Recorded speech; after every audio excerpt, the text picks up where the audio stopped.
Back in my bag, yo. Conscious. ISO. Diamond.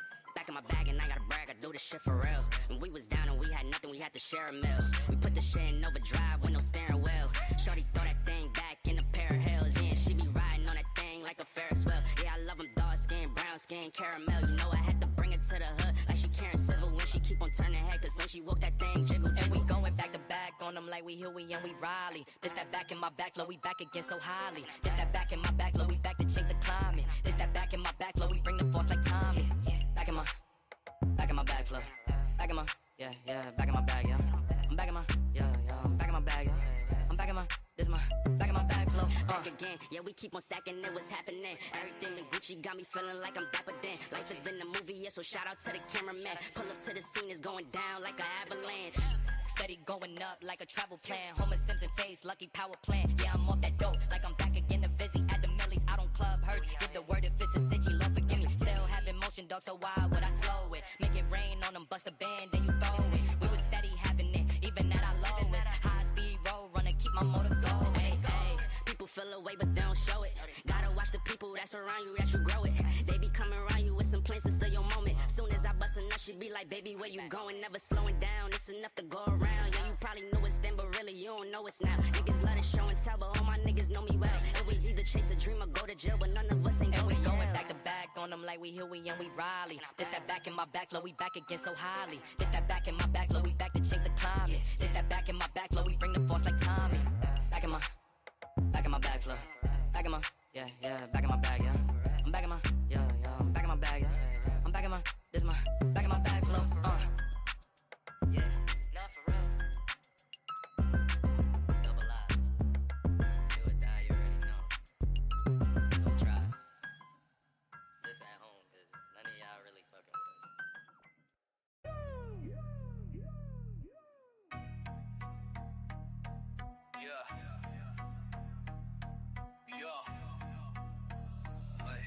us. Late night, grind sharp vibes in the air. Flicking blades with finesse, now we don't compare. Juvon's crew so fresh, they keep it tight. Tapping that join button feels so right. Click that knife, it goes snap, snap, snap. Channel showing skills, no cap, cap, cap. Get exclusive moves, get that knife life fix. You're the VIP now, Juvon's knife licks. Members, only perks, now you're in the flow. Custom emojis, sharp swagger, they glow. Behind the scenes, cuts is truth, ain't fiction. This Blade fam moves with acute precision. Vibing together in the Blade sharp zone. Juvon's crew treats the flicks like a throne.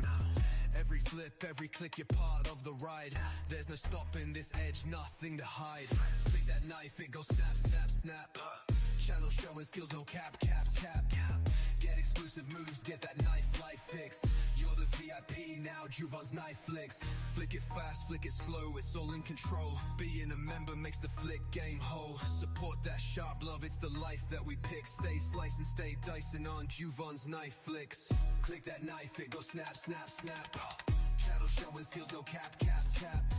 Get exclusive moves, get... Juvon's knife flicks, cutting through the air, spinning in the spotlight while the crowd just stares. Sharpen up your mind like he sharpens his blade. It's a show, it's a vibe, it's a chance to invade. Debate, not hate, in the comment zone. Fans from all over feeling less alone. Steel meets steel, but the message is clear. Respect the craft, leave your malice at the pier.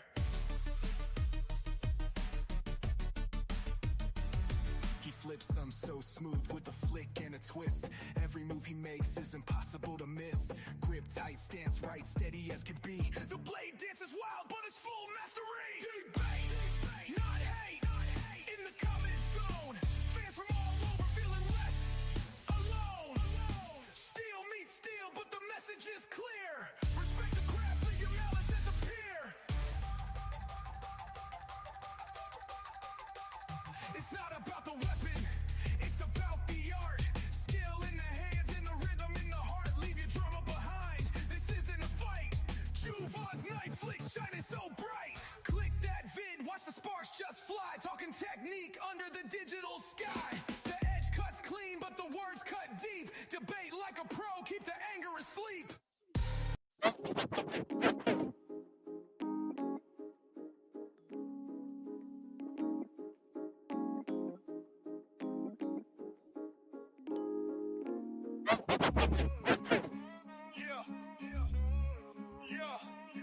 Murray, got the world in a spin.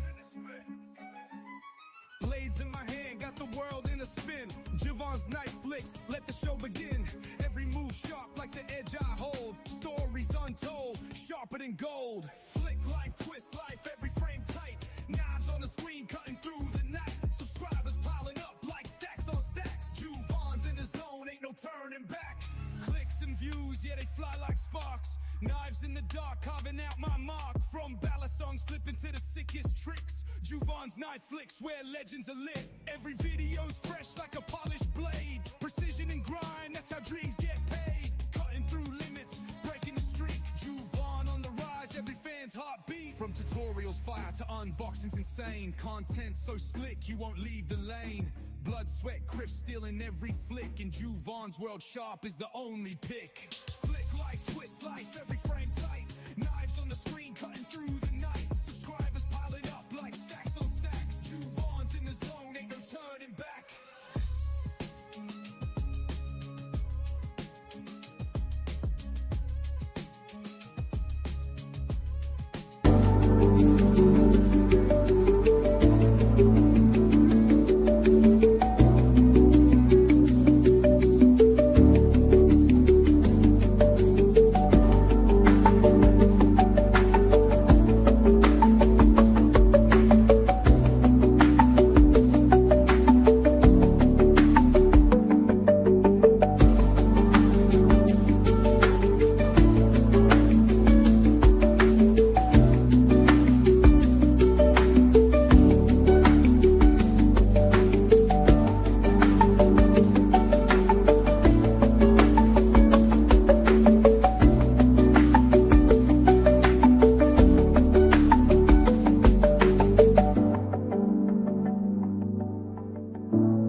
Hi, pal. My name's Corky. Come on and be my best friend. I'll tell you stories and we'll play together. We can pretend. Wanna be monsters? Not really. How about circus ringmasters? Or race car drivers? Gee, Corky, when you talk about something, it's almost real. I know some great songs, too. We will be best friends. I always do that. Now I'm probably too loud. It was loud when the mute went off. What's going on, guys? I had about an hour and a half to kill before a guy comes by here to look at something on the house. And I figured, why don't I fire up a portrait live and see if anybody's out and about hanging out? I know most of y'all are probably working. So I'll try to keep it clean. Try being the optimal term. Actually, I can kind of control myself. I can get myself in bad situations, but I can absolutely control myself. War Room EDC, what is up, channel member? My man Marcos Gamma's in the house. What is up, Marcos? Nope, not an accent, buddy. I've been threatening to do this because since I'm not working now, I want to do it a couple of times a week and do like I'm not today because I've got somebody coming by, but do like sharpening stuff or disassembly stuff live. Just, be more, I guess, engaged with the community since I've got the time right now. That's why I go live late Tuesday nights and we'll kind of always do the Friday night flicks. Pretty fly for a knife guy. What is up, my man? And B Shady, I think he's at work, so I'll whisper when I talk to him. I don't want to get him in trouble. Good to see you, B Shady, channel member. Marco's in the house. Also a channel member. What's up, buddy? Good to see you, man. And I apologize for the portrait. YouTube always sends out briefs, and they did something a couple of days ago. It was actually yesterday or the day before. The way that they count shorts, they're counting them in analytics one way, but they're counting them higher, right? So you get more reach because YouTube's pushing the short form content, which I'm not into, but TikTok and the things that I guess they compete with are into that kind of stuff. So I figured when you do a portrait, we should get some interesting people in here. Everybody should have a wrench, but we want to be nice to people, even if they're nuts. Hey, Lou, what's up? Welcome, buddy. Dwayne Letterman's in the house, and Jesse's in the house. Lou, you're always safe here, buddy. You feel challenged all you want to. I usually, because when I watch knife content now, I'm at this weird stage where I don't get a lot of knives in. So I'm having to kind of be creative with a very good collection that I've got to come up with content. And I have what I call content constipation right now, where I'm having a really hard time deciding what to crank out in terms of a video that somebody wants to watch that's going to be somehow helpful. I've got some stuff that I ordered, um, that'll be some kind of disassembly mod type stuff. But so my point there was I'll be doing something like sharpening a knife or running, getting stuff between lives, and I'll watch a lot of lives, but I creep. I don't necessarily, and it's kind of selfish in a way because when I watch live streams, I'll watch them on my Apple TV and I use my phone to text. And I want to touch everybody, right? I want to say hey to everybody. Sometimes I'm just too tired. I'm just either trying to sharpen a knife and I know that I'm going to miss a lot of people if I say hey. Um, and that sucks. I don't want to feel that way. And I don't want anybody to feel like I'm blowing them off. Because when you're in the chat or when I'm in the chat, I might be engaged 1 minute. This is just my personal story. It happened at Said Stevie the other night. No, it was Edgy American Sunday night. I was in there just chatting away till about 10 o'clock. Next thing I knew on the couch, I opened my eyes and I'd fallen dead asleep for about an hour and a half and they were finished. So, I mean, I just pieced out of that chat, even though I fell asleep. I don't feel bad about that because I don't know if any of y'all were around for the Monday night Metal Mondays stream, which was just wild. But Pocket Metal got distracted somehow. He started the stream and he got distracted and had to take a break. And I got out at like midnight. And then Donnie and Scotch and Things and Shane went live over on Donnie's channel. I slept through that too. I just watched it yesterday. It's a funny watch if y'all get the chance. Anyway, I was worried about Pocket Metal because Metal Mondays, I woke up like at 5 o'clock in the morning, 4:30, and Metal Mondays was still live. And there were 7 people in there. So what that tells me is, because I went in there and there was not shit. It was live, but Pocket Metal had gone to sleep and hadn't turned off the stream. So it was just streaming. But that tells me that, like I am, who will fall asleep in a stream, if there's 7 people in there, those were 7 people that were sleeping that had the stream on, right? I do the same thing. I'll fall asleep. A lot of these guys' voices put me dead to sleep. And I mean, it's like lulls me to sleep. I'll put it on to sleep. Dude, Monday was epic. You guys know I'm California sober, so I don't drink anymore. I used to be a funny drunk, but I could also be an ugly drunk. And it just got me in a lot of trouble because it led to other shit. I was just bad. So I don't drink anymore. But I can tell you that it got so wild Monday night that it takes a lot to make me uncomfortable. I was a little uncomfortable. I was like, holy shit, which road is this getting ready to go down? Because I don't know if y'all were there early, but Scotch was battling this major sinus infection or allergies. He, like at 10 o'clock, he pieced out. He was like, all right, guys, I'm going to go up and go to bed.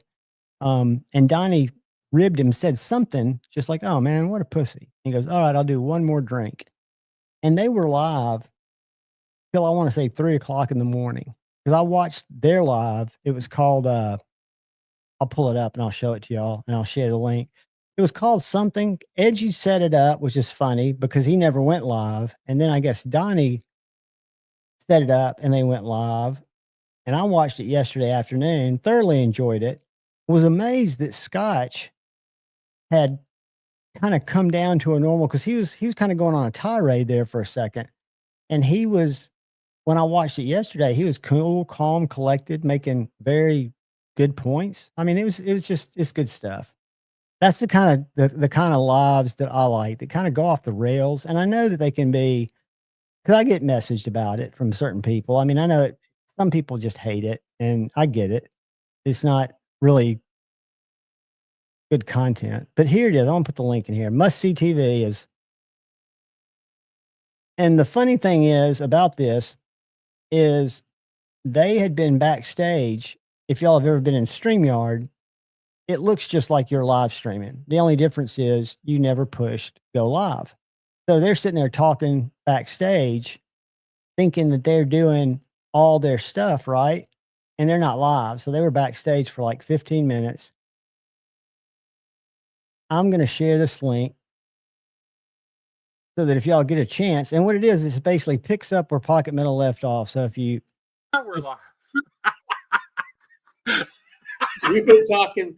Sorry, folks. Dude, we've been having a fucking conversation for like 15 minutes, it feels like. So are we live? so Donnie and Scotch have been drinking all night. Shane was in the chat, and the reason that they went live and they had to abandon Pocket Metal stream is with Pocket Metal Night not being able to push the button, they couldn't send Shane the link. So Shane couldn't come up. He'd just gotten back from the shop because we were screen sniping him. He was down at the shop making knives. That's over on Blessed Knives page, and it's a good watch. I wish I'd been awake for it. I would have loved to have been up there with them because they had a good time. They slammed some people. They talked, well, they pointed out, and Scotch, I was really proud of Scotch. And I know everybody feels different about different people, but Scotch, when we were on Pocket Metals, he was getting ready to go off on a tirade.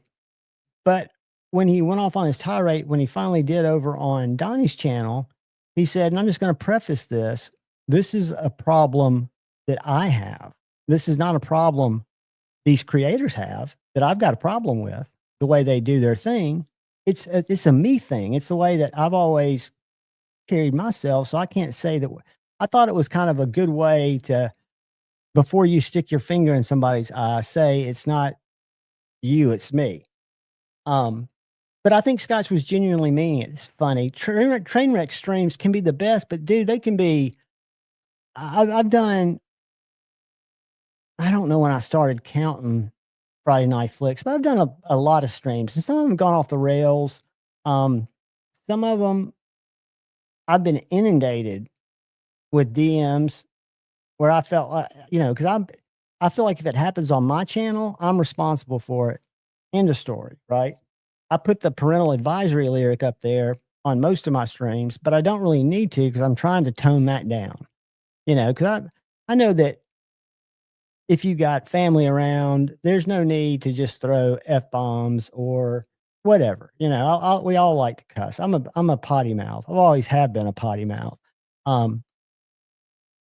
Lou, I'm sure it's still up. I'll drop that link. Let me see if I can find it. Cause that was an 8-hour stream, but it was really only about a 3-hour stream.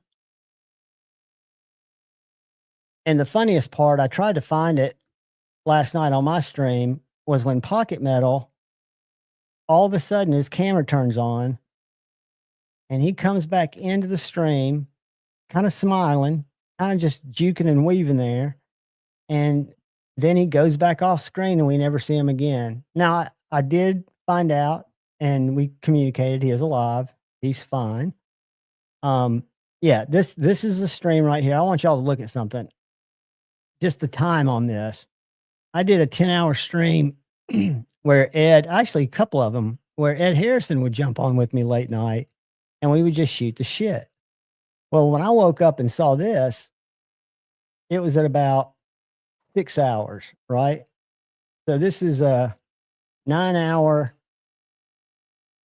But if you watch any of this like late stuff,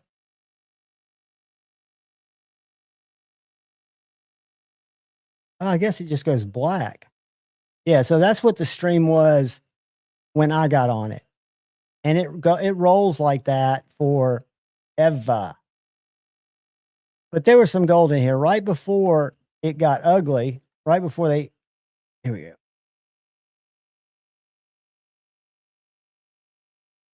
I thought it was a lot of fun. So much fun that I fled and went to Taco Bell at midnight after 3 hours.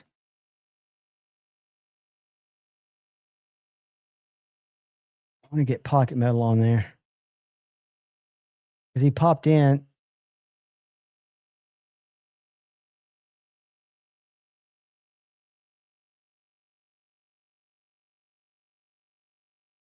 All right, this might have went off the rails. Hold on. Pricing rate? Johnny, It's 11, but then they had the Sprite was 13. No, that wasn't it. Hold on. Because they were he did a tour of his armory. All right, here we go. This might be deep end. Fuck you. I'll buy how much? I think Pocket Metal's getting ready to go away. He said, "Fuck you." Without saying a word. Watch this. Pocket Metal, you're back. I am. It'll probably be the first. Hey. Any You're quieter Legos than for you were. sale? No. Fuck you, Marceau. I sold you all my Legos, and as soon as my 40-day ban's up, I'm going to go on a shopping spree. So Pocket Metal has had. Yeah, you know what? I might be Palmer. He's had at this point 3/4 of a bottle of Woodland Trace that he had, and he started into at about 9:45 after he finished his beer. Might be the weird I think one. he's getting ready to check I'm not out. a huge fan of the Jubilee. No, Jubilee sucks. No, he's talking. He's making sentences. Dude, you got the fucking God damn, what is that called? He was wearing a hat when it started. You showed it in one of your videos, and I was like, So Pocket Metal, Donnie, and definitely Scotch are fucking- hammered. Back, I'm looking for it right now, brother. Me? No. It's the shit that fucking Sylvester Stallone wears. Hold on. Pocket Metal. I'm Donnie. I don't know. I'm playing. Rating. I got some new materials. Oh, it's you? I Yeah. thought Javon was backing up on a tour. Look at these fucking things. They're handmade, dude. Yeah. Look at that. That's cool. I like Pocket the Metal's getting bracelet. ready to check out. See, I like big watches. Never to be seen chunky. again. I don't care. Like I know That's they were cool. So at 1 hour and 55 minutes, Pocket Metal peaced out. And it got off the rails after that. Donnie wasn't drinking. You're right, Jesse. He wasn't because he had to work. He was up late. But Scotch was pickled, and poor Pocket Metal, he didn't eat. And he was even saying that. What's up, Mad Yako? He was even saying that during the evening because, I haven't eaten yet. So, I'm going to apologize in advance. But he usually, I would have expected him to get belligerent. He got quiet.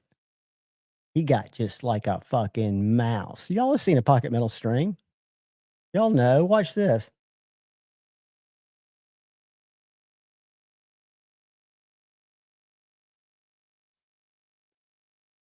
He's not even talking. He's not arguing. There's all kinds of stuff in the chat.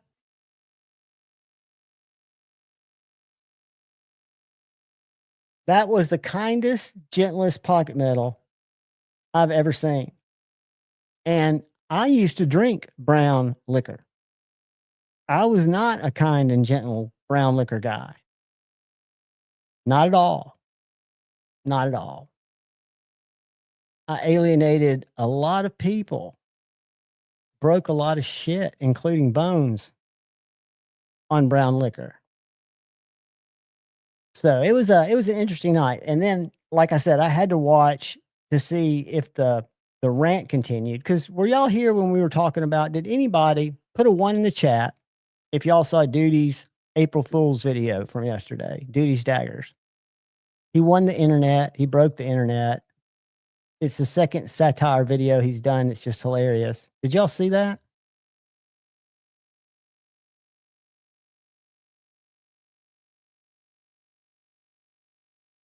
I'm going to show you some highlights. I'm going to show you some highlights. Scott, he got me. The first one he did, I sent it to Shane, and Shane was even flipped out. Shane was like, dude, I can't believe that. And it was just all a bit. But this one's too good. This one's actually got a little venom behind it.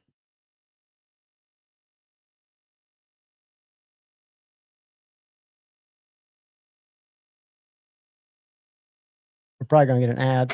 Okay, bro. If you want to lose that beer belly, start Lazy Guy Workouts on Monday, April 7th. I would say that ad targeting company missed me.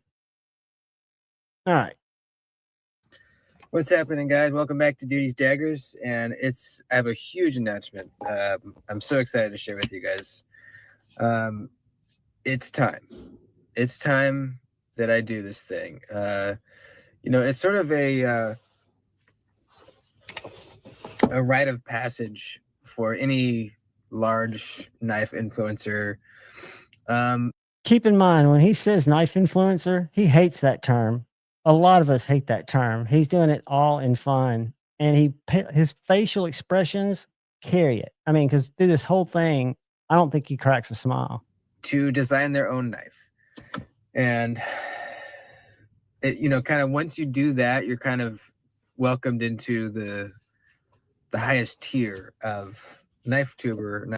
The highest tier of knife tuber, knife influencer. And it's time for me. I'm almost at 14,000 subscribers, getting consistently over 1,000 views every video. And I think it's time. So I'm going to design a knife. I'm going to fast forward in a second. I'm going to show you guys, keep in mind, well, I don't want to say it's the first revision, because I've definitely been toying with this for probably about a year now. There's still some little tweaks here and there that will possibly be made, but this is it. I mean, this is pretty much it. So here we go. I don't quite have a name for it yet. Let me know what you guys think. It almost looks like some kind of sea creature, like a dolphin maybe. So we're going to have a sort of, this is actually going to be hollow. This section right here is going to be hollow. It's going to be super lightweight. The handle kind of gets skinnier towards the back, which I really like. He's selling this, guys. I mean, he is absolutely freaking selling it. And I just jacked it up. Hi, welcome back to Duty's Daggers. Fuck that up. Hold on. Come back, Duty. Come back, Duty. Come back, Internet. The funniest line to me is when he decides to go with a harder name. And he's thinking about the IP. Sea creature, like a dolphin maybe. So we're going to have a sort of, this is actually going to be hollow. This section right here is going to be hollow. It's going to be super lightweight. Which is horrible. The handle kind of gets skinnier towards the back, which I really like the look of. We're going to have a flipper tab, thumb stud, and a hole. So lots of deployments. And then a little bit of, not really a trailing tip, just a little bit. This is actually a swedge right here. Kind of look to it is what I'm kind of going for. It's going to have pretty average blade stock thickness, and I don't want to go too thin behind the edge because then you lose some of that toughness. He's selling it, guys. So, but those are kind of fine details that'll be up to whoever makes the knife, which I've decided not to disclose who is going to be making this knife. Okay, pay attention. This is the first one. Knife. Following the footsteps of Jack Wolf, I feel that it kind of takes away from the art when you start delving into who made it, where was it made, all that junk. That stuff doesn't matter. It's about the final product, and that's what we're gonna focus on. So I'm gonna try to keep this knife pretty well priced. I think it's gonna be somewhere between $425 and $525, maybe $550, somewhere right in there. Because keep in mind we're using premium materials. S90V on the blade, titanium frame lock handle. Maybe some versions where this is actually an inlay, not carved out, possibly. We'll use some camo carbon probably in there. And yeah, I'm just absolutely so freaking excited about this. We haven't designed the clip yet. That'll kind of be last minute, just toss it on there. A clip is a clip, so it doesn't really A clip is a clip. matter that much. So that's it. Hope you guys like it. I'm really expecting a lot of you, my fans, to be pre-ordering this. And yes, it is a pre-order. The pre-order will probably be open somewhere between 3 and 6 months. And then once the pre-order is closed, we're looking at a 3-year time frame, about 3 years. Which I think pretty reasonable. We're making it's going to be a 300-piece order, so there are going to be 300 knives. They're going to be numbered, so they are going to be kind of little exclusive, kind of collector's items. If you will, as it were. There you go. I'm so unbelievably excited to be up in the ranks with Jared Neve and Metal Complex and the mustache guy. Forget his name. And there's more. Those are just the top of the come to mind right now. I'm just so excited to be a part of their group. Maybe they have a group chat, all those guys that they hang out together in. Hopefully I'll get invited to that if there is one. There we go. What do you guys think I should call it? This is where it gets really good. Just thinking maybe the dolphin, maybe, or since it has a trailing tip a little bit, it makes me think of like Prince of Persia, the video game. So maybe the Persian, maybe, I don't know. The Prince, we could go with like kind of Metal Complex's vibe with like famous swords. Excalibur is a famous sword. We could go with like Sting, a Lord of the Rings sword, maybe. Or that's really the only famous sword I can think of. Or we could go with kind of like the bad boy, cool guy kind of thing, like with Jared, and do like we could call it the probation violation. We could call it the piss and dirty. I'm going back to jail thing. Give me some idea. Kind of a good direction to go, so we'll keep with that. He sells it all the way to the end. This labor of love to life, finally. So, thanks, guys. I love you. I will see you. I mean, I don't know if y'all find that shit hilarious, but when I saw the first one, I was so mortified because he was talking about quitting his day job. And the whole time I should have known. Shane's like, I can't believe I didn't know. He's sitting right there in front of his work. He's like, I decided to quit my day job. I want to be a full-time knife tuber. That's what he calls it, knife tuber. And he just goes off on it, why he's going to do it and how he's got so many knives. He doesn't even, sometimes he just has to throw them away, and it's just one of those things that makes you think, because the way Duty sells it, it's just 100% Duty. This is the guy, if y'all don't know Duty, from years ago, Blade Show 2022. Hey, Karen, channel member, what's up? What's up, Robo? This is just a little random pop-up. Scott, what's up? Glad y'all are here. Scott doesn't have a wrench. What's up? I need to get Scott a wrench. But Duty, when all that stuff happened, Mimo, what's up? When all that stuff happened with the Field Duty folder by Liang Ma, which, full disclosure, I bought a Field Duty folder after they went back to Riot, after Blade Show, and their detent was kind of improved on. I love it, but everybody hated it. Jared hated it. Most Stevie sold his because it took real long to get here. It was a bad thing. It wasn't a great drop or a great pre-order.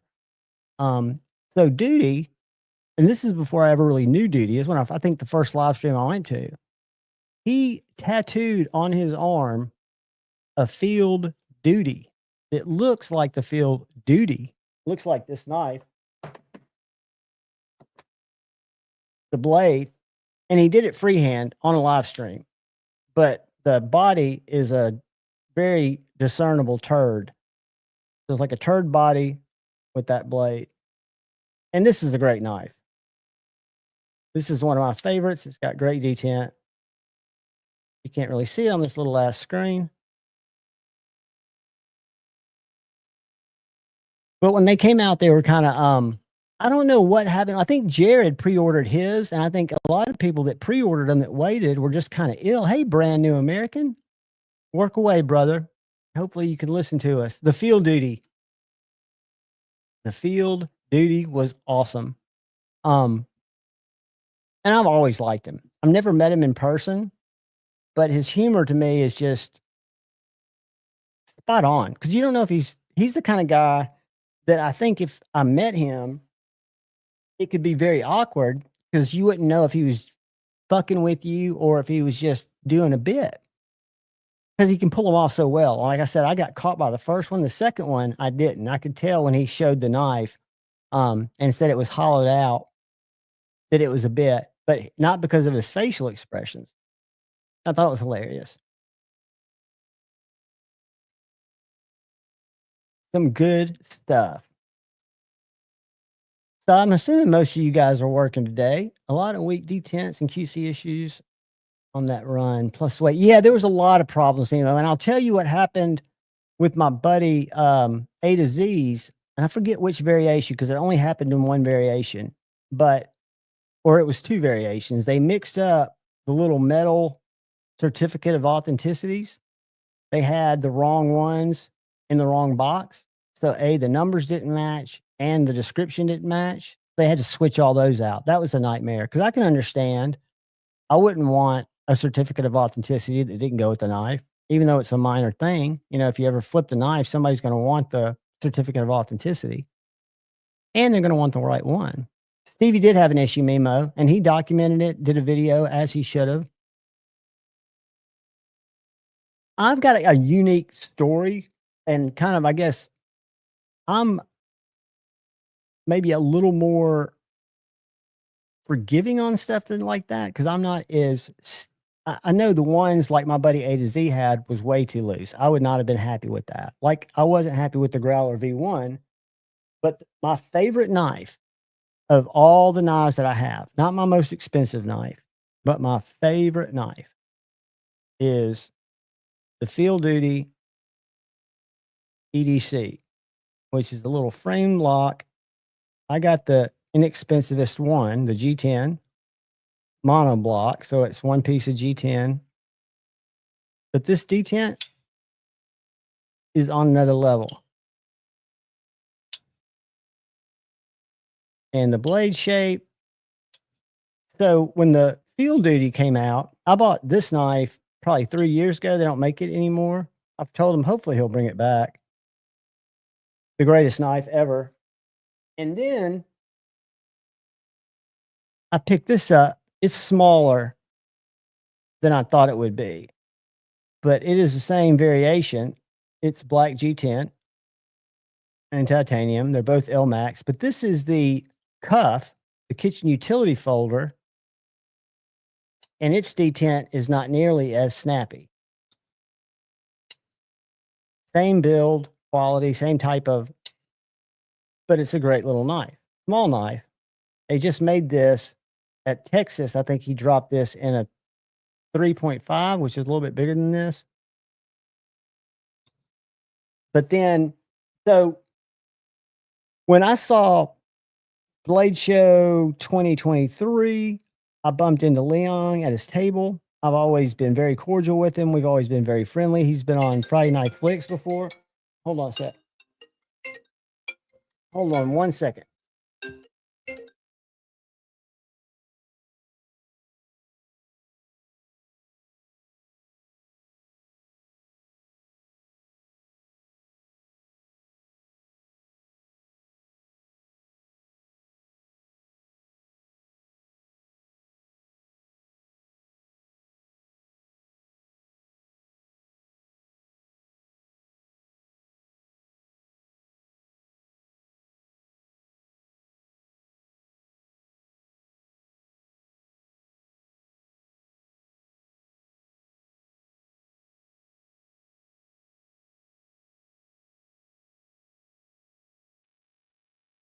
Sorry about that.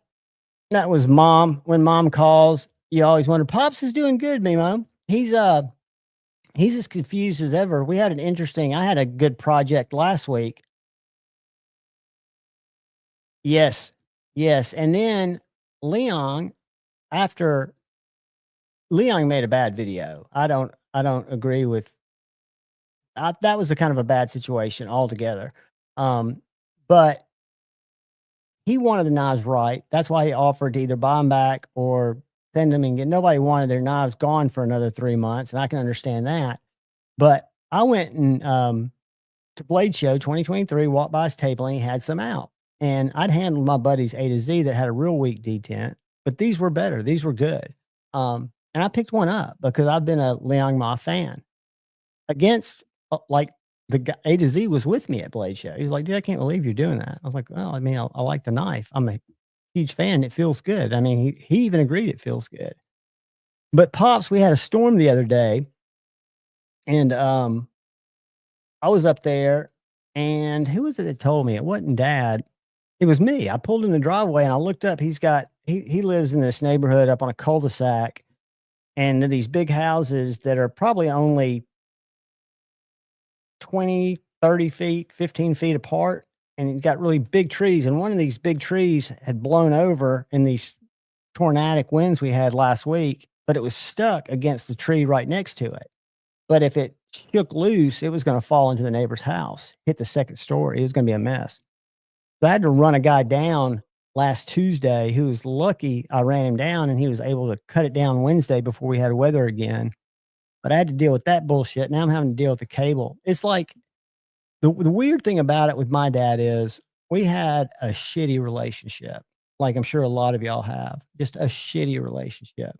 I mean, I feel like a lot of my trauma was derived from our relationship, but it was what it was. And now he's a totally different guy. And maybe this is God's way of letting me make peace with it, because he's so appreciative now. He's so thank you, whatever, but he's just, I think it's probably genetic.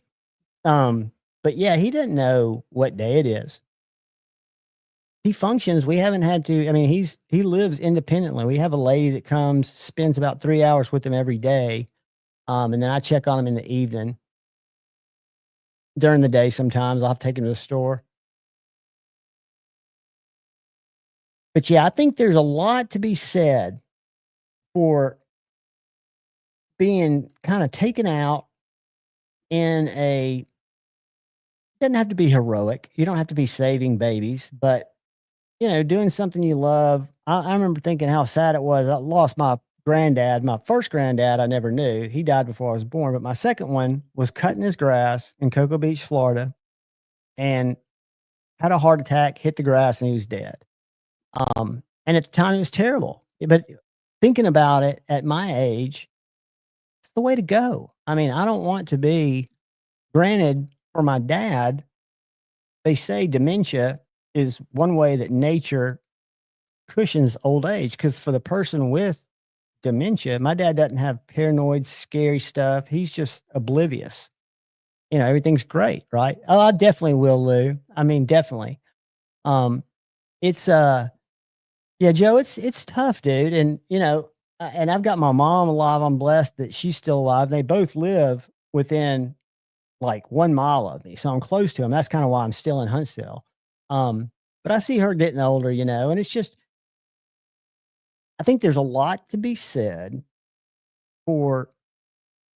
I just think back of people that I've known whose parents passed. One guy, I remember this was this real sad thing out at the Huntsville Racket Club. It's a beautiful tennis facility out in the country. It's not there anymore. I think it's polo fields now, but they were soft courts, Rubico courts, in just a bunch of horse land. But it was a beautiful little tennis club. And this guy, Arthur Moore, who was a doctor, he was in his 60s. One afternoon after work, he's out there playing tennis. My cousin was playing with his daughter. They were hitting right in the court next to him. And he fell over, dead of a heart attack, doing what he loved. I mean, I don't even think he grabbed his chest. I think they said he went to serve and just served onto the ground. Like, I mean, it was instant. And I would take it quick and natural over slow and lingering. It is tough, brand new American. And I try to put myself in dad's position. I know it's got to be scary for him because I've been around him when he's had like sundowners. In the evening, it gets weird. It's weird how natural time will fuck with people like that in a weird way. Oh, B Shady, that's tough, dude. I'm sorry, bro. I mean, you know, you got to,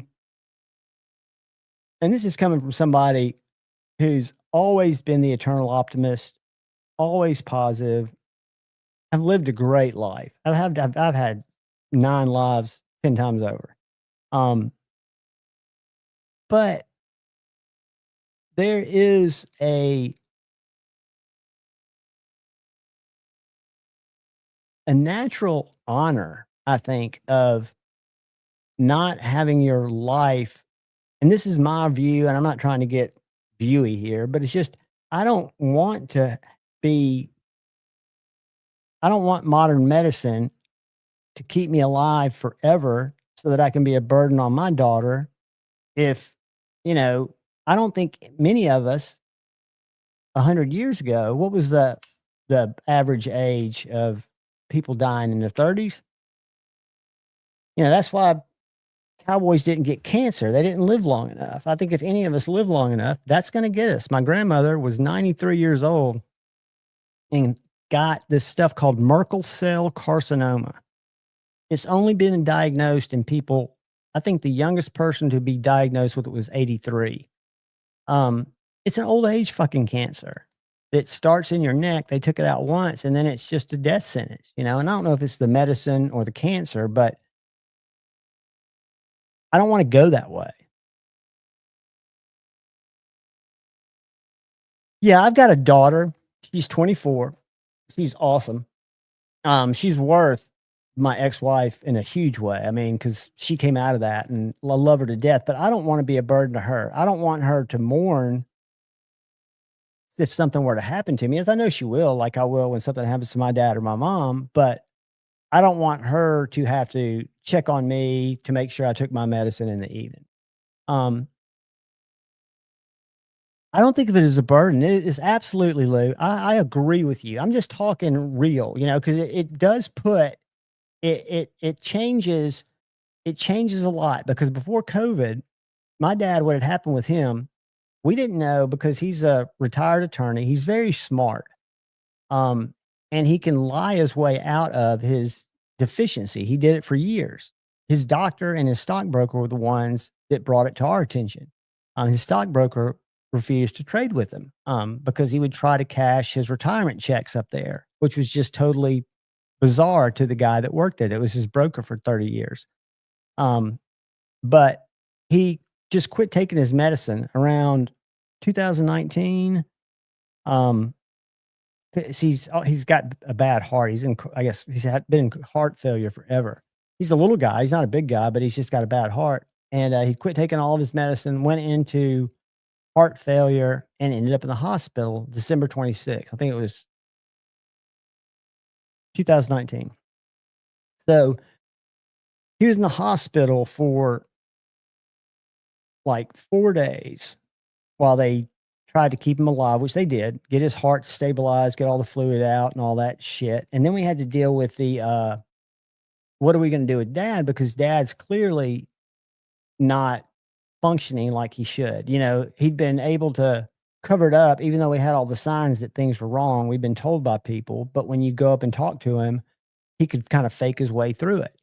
He could tell you he had breakfast, but if you asked him, what did you have? He'd just say, I had breakfast, in a very kind of stern way. Like, why are you asking me that? Because he didn't remember. But long story short, we were able to get him, and the way we were able to do it is to tell him it was kind of rehab. And we took him to a mental care facility about 8 miles outside of Huntsville. It wasn't an optimal location because it wasn't easy to go see him. It's an 8-mile drive. But he'd gotten settled in out there. he had other people that he could kind of, hang out with, and there were activities and stuff that they kind of kept him doing. It was kind of a good thing. And then COVID came around. Um, and nothing happened. People weren't getting sick and dying out there, but my brother and I were kind of with that. What do we do? What's the best thing to do for dad? We hadn't taken his car away yet. Um, that happened when we brought him home. But it's just it's tricky because I've learned so much about you can't correct someone who's got dementia. You've got to kind of coax them to the right answer. Kyle Coonley, what's up, brother? I'm surprised I'm not drawing in any crazies. I was kind of hoping I'd get some random people coming in to say hey, but we're not. That's okay. Joe Isabella's eating lunch. Kyle Coonley was on with me last night. I heard back from Shane today. I'm sure you've talked to him. Joe Isabella, spoken like a freaking G. Absolutely, dude. It is a cycle.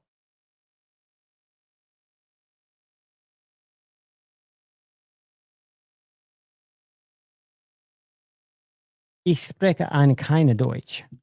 Ein bisschen. My grandmom was German American. She came over here, I guess, in the 40s.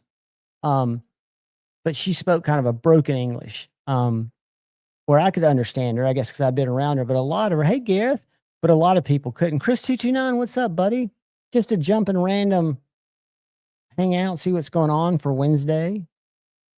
Kind of a Wednesday pre-manufacturing hang. When the guy comes by to buy this Volvo that I hope he buys, that I've got for sale, that I wrecked right after I wrecked my car. I haven't had a wreck since I was 16, where I sideswiped a telephone pole in a 76 Malibu Classic station wagon when I was turning. So it wasn't it was just a little door crunch.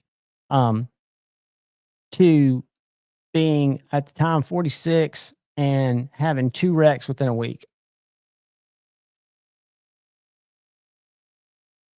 Man, the planets were not lined up for me. The Volvo, Lou, is, and that's something that we've been wrestling with because I've got a couple of people looking at it. It's got the hood probably needs to be replaced because it's got one of those collapsible hoods. I rear-ended somebody. The grill's broken, radiator's broken, quarter panels aren't damaged at all. It's got 60,000 miles on it. I don't know what year model it is. It's an older one, but it was owned by this old dude who my mom was dating until he passed away. So he never left. He drove it to the grocery store and back. But yeah, so I'd wrecked my car and was using this car because I was traveling for work. I was going to Tuscaloosa, Birmingham, Montgomery, which is 3.5 hours, 2 hours, 3.5 hours another way, kind of covering the state. And yeah, man, karma just got me. Got me in a big way.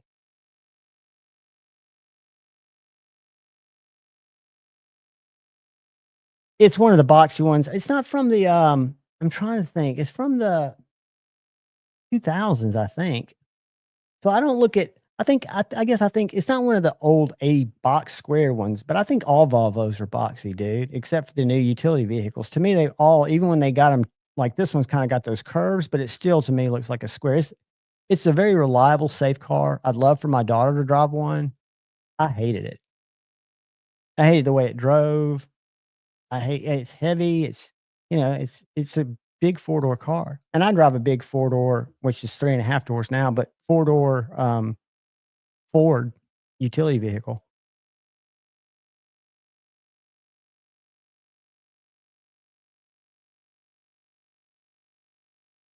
Lou, I'm curious now. Hold on a second.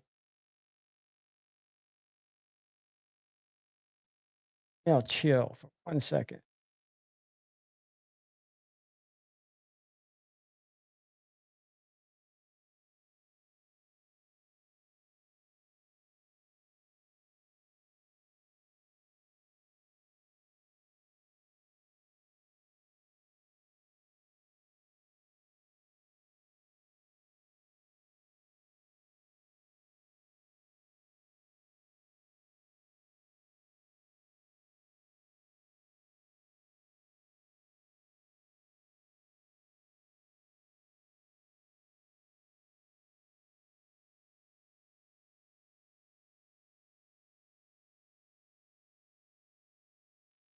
Yeah, so it's a 2005.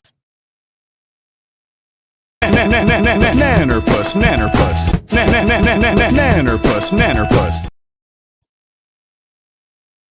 It is a 2005. Let's have a quick action break.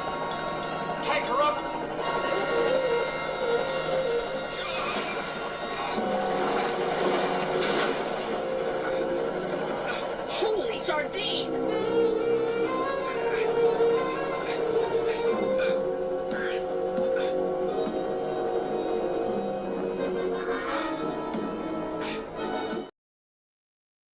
That doesn't look good. I don't remember how Adam West got out of that one. I don't think he got out of it very well.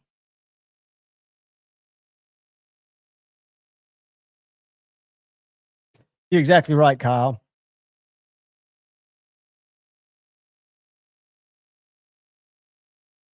Banana pancakes. I cut it right at the end. I cut it right at the end. I don't know if y'all were here Tuesday. I found the best. I don't know if it was Mersal. Somebody told me to go find 50s commercials that they were super creepy. And I found a black and white one that's the cigarette that doctors choose most, the Camel. It had sex, it had a chick, it had doctors with their medical bags with their camels sucking the ass end out of the butts. No, that was not Mersault's fault. I don't even have that one loaded in here.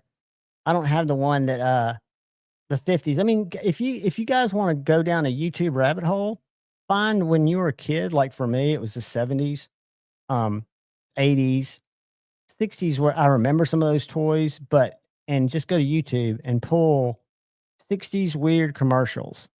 And they'll be like, I've got this 45-minute video from YouTube that's all these freaking weird commercials, and you have to go in there and cut them if you want to use them for clips, right? Which there's no reason to use them for clips. It's just, I think it's kind of funny. Where's my black and white? Oh, here we go. Called Camels Are Tasty. That's what I named it. And I don't remember these commercials, but I remember cigarettes and magazines. I think I remember cigarettes on TV. And I remember when they quit being able to advertise them too.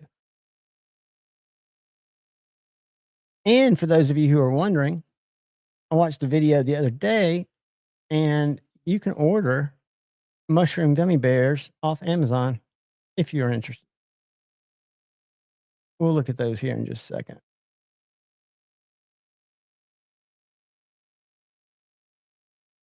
We'll look at those in just a second. On. Oh, won't. Go there.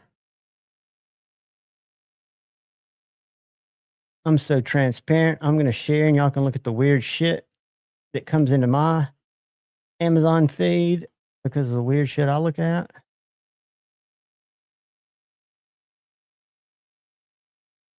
I'm getting one of these.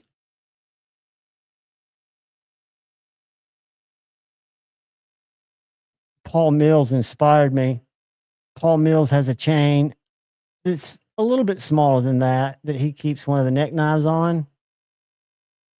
I'm a big fan, except I want mine to have this one right here.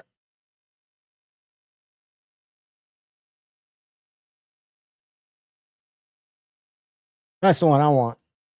So Friday night, when can I get this here? When can I get it?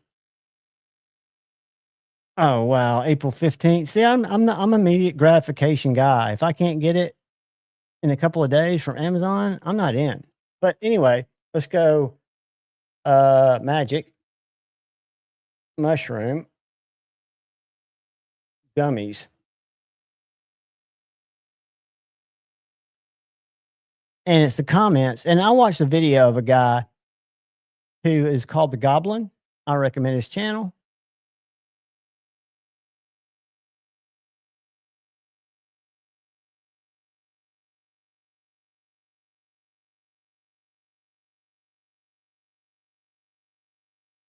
And if you read these comments, they've got those, they've got a proprietary blend, which nobody knows what they are. But they use those red and white mushrooms that are legal, but they're hallucinogenic. I forget what they're called. They're called, go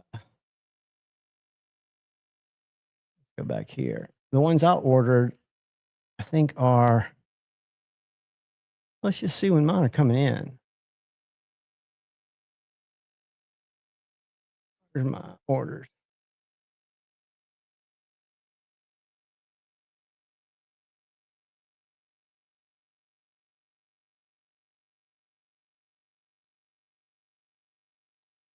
What the fuck? Where's my? So I ordered the Magic Mushroom Blue Lotus Gummy Formula, enhanced nootropic formula. And if you read the comments, people are like, holy shit. Do not eat 5 at once. Do not. Careful. I ate only a few and I was sick for the entire night. Winning. But what I'm not seeing is that these son of a bitches has shipped yet.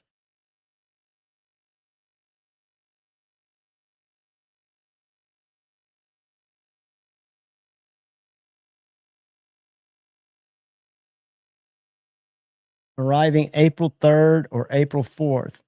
That'll be Thursday or Friday, according to Amazon. So come to Friday Night Flicks. Joe, I never have. I figured I've lab ratted enough. And they do taste shitty, I heard. The ones that I didn't get that are supposed to be really good, but they take a long time to get here, sound disgusting because the way the guy described them is it's like a gusher. But when you get to the center, instead of it being juicy, liquid, it's like a dried, powdered up mushrooms in the center.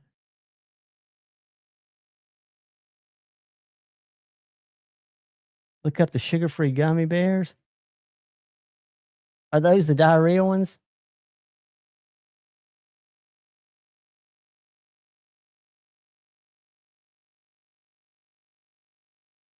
Here in Amazon, I don't know who the let's see. See what we can learn about it. And there are hundreds of these on here. I just went by the ones. This is a company called Wonderland. And Blue Lotus is calming, the nootropic, blah, blah, blah. If this one's got more pictures. It doesn't show the back because the back shows the dosages and stuff. I don't know. I'm assuming here in the US, but I don't know that. And I'll report on them. I won't do a video, but I'll report on them live. Uh-oh, One Moon's coming in with some knowledge. Let me get over here to where I can click on it.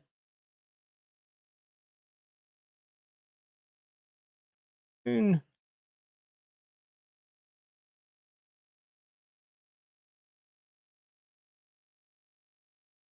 Where is this?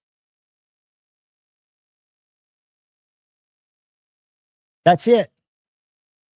That's it. Here's a picture of the illegal fungi. But there's more to this page than just this. Those are psilocybins.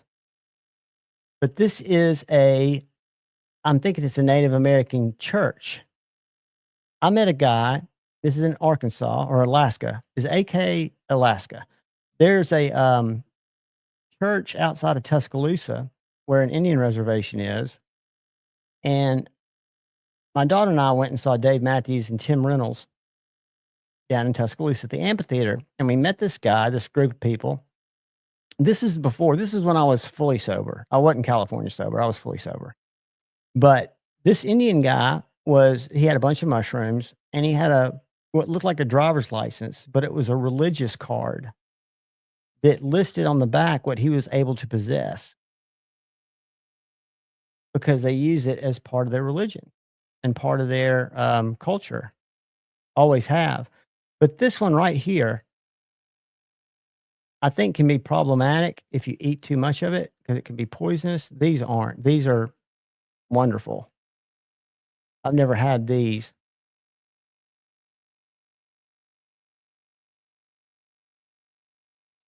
But a place like that, that looks like almost a kind of like a ayahuasca or an ibogaine type place, except microdosing. Okay.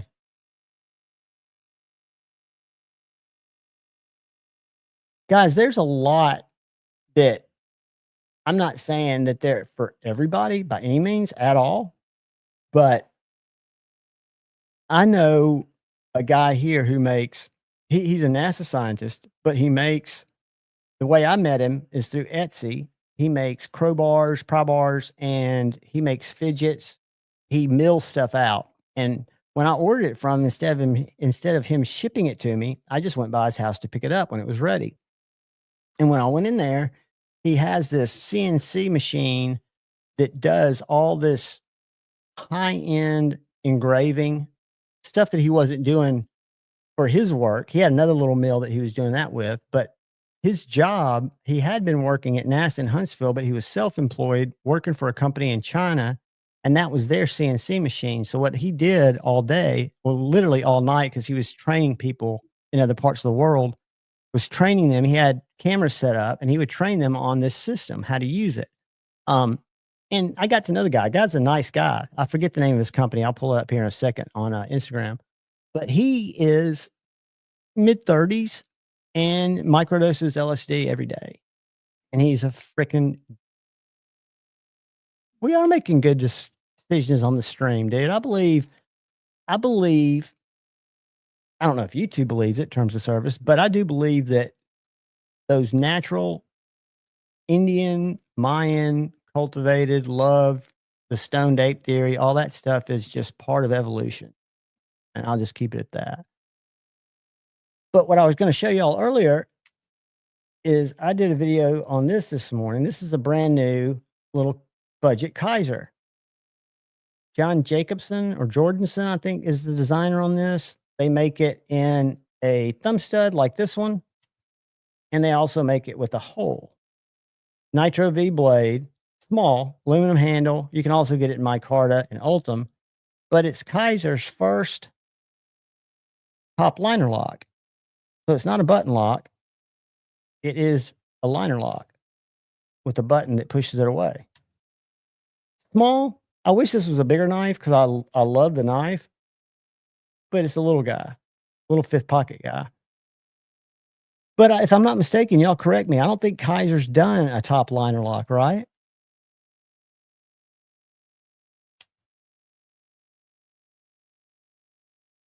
Joe, I hear exactly what you're saying because anytime you're dealing with stuff like that, you're dealing with research chemicals or the possibility of proprietary blends containing God knows what.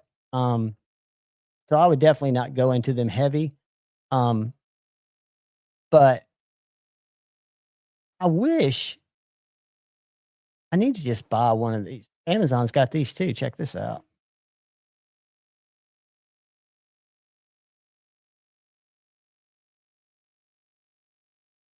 You guys might have seen these before. You might not have.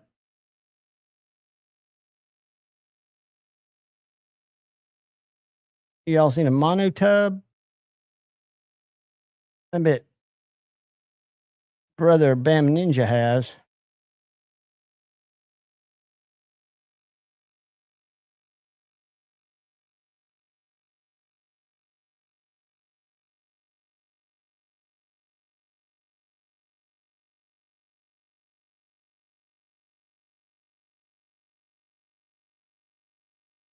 North Spore, little and they've got all kinds of ones that allegedly keep the mold to a minimal.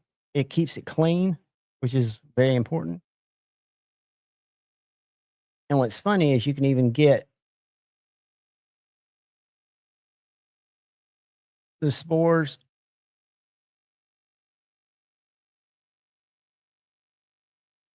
because they're not legal.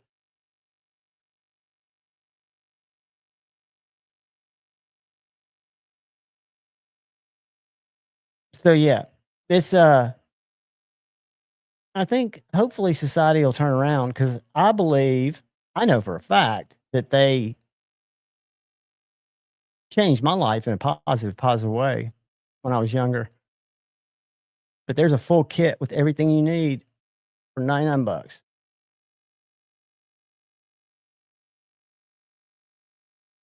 And you can have those little penis envies popping.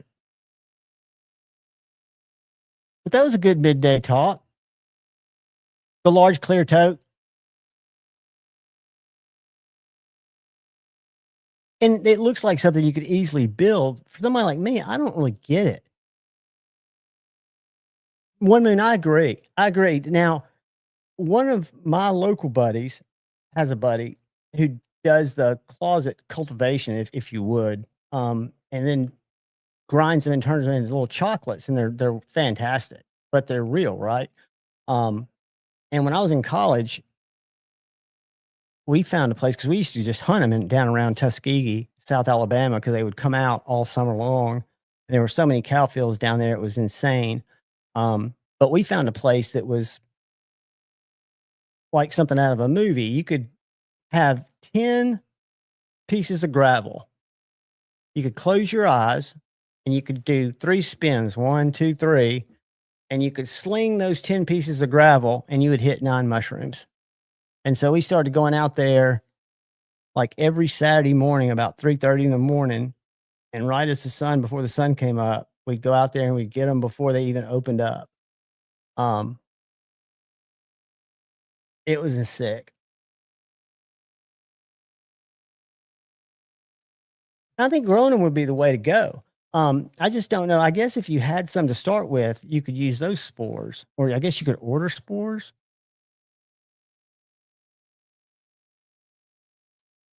They're breakthrough meds, and I think as I don't know what the medical field's end game is. Do they want people to get better, or do they want people to become like me, who had to go yesterday, or yesterday, and get my meds every month refilled to keep me allegedly from, you know, allegedly function to keep me functioning. Um, I think they're natural remedies that work probably much, much better. And I know in Colorado and in I think Washington, there's a lot of research being done, clinical research on PTSD, vets, people with depression. I hear there's a lot of, which I've never experienced, but I hear there have been some really good breakthroughs with ketamine. Um, but it's different to do mushrooms in the woods, which is my preferred way. I could think if you were doing it in a therapeutic session with a therapist, talking you through helping you uncover some of your past trauma or work through your past trauma, you would probably be more receptive. I know your brain is, because the weird thing that happened to me is as a little kid, I was an avid hunter. I'd go with my dad every weekend. It was something in season, whether it was doves or duck. We didn't hunt deer, but we'd hunt doves, duck, squirrels, all kinds of shit. First time I dipped my toe in a psychological puddle, so to speak. The one thing that came out of that experience that was clearer than any other is I could no longer hunt. I was not killing any more animals because I wasn't eating them. I mean, we'd give them away to people who would eat them, but I don't like wild game. I didn't have a taste for doves dipped in or Italian dressing wrapped in bacon. I shot them because everybody else was, but after that, I couldn't do it. It was just like I don't have the right to shoot these animals, and that's just because of that. And it's probably a weird take on hunting, you know, because I love shooting skeet. I love shooting targets. I'd have no problem shooting somebody coming to fuck with me, but animals aren't fucking with me. At least the ones. Taco Bell ain't wild game. Mersault, it can be wild, dude. I went to Taco Bell Monday night. Last night, after my live, I went to bed and dreamed that I was having an absolute uncontrollable butt explosion. And I was like at a public bathroom. It was horrible, horrible. So much so that I think I was having some kind of probably delayed digestive reaction to that Taco Bell. It was vivid, man. It was hardcore. Woke up kind of sweaty, checked my like lower back to see if I'd had some blowout because that's what the dream was about. It was just horrible. It was vivid. Whoa, it was fucked up.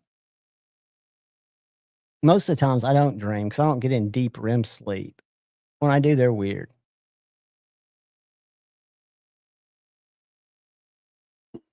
I've never done it like that.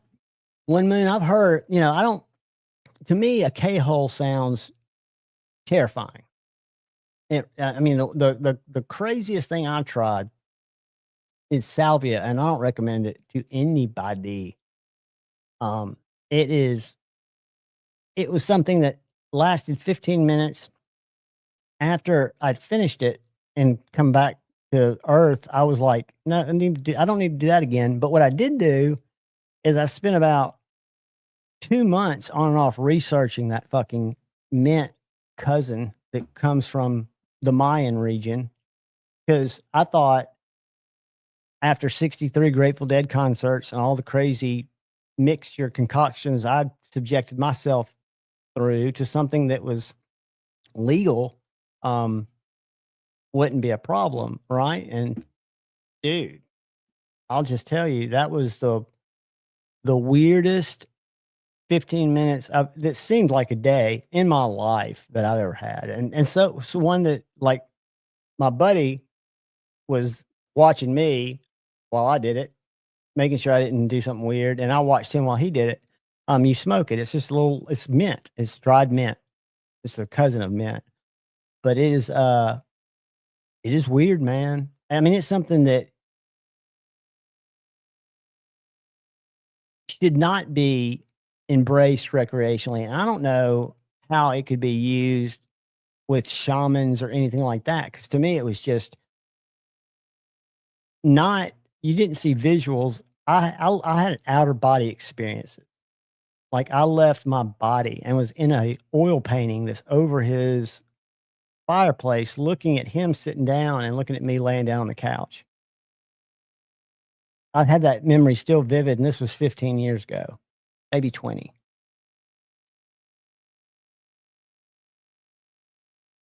Mersalt, what do you use that for? Is that for depression? That it just soaks into your system that way, or are you using it for something else?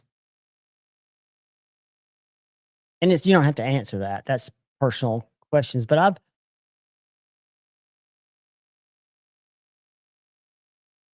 I've wondered about that. Not as much for me going through a treatment like that, but just to me, I think it's encouraging to see people in the field, or some people in the field, embracing it and, starting to put out what I consider to be very valuable journalistic data.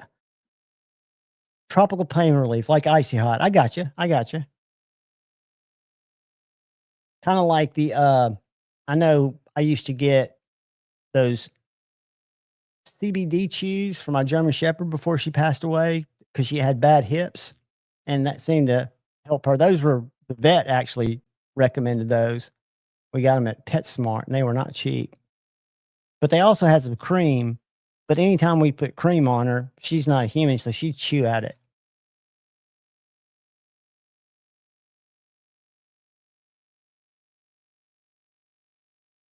Enigmas.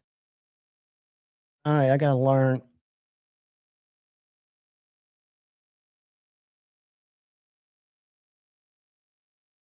The MAS.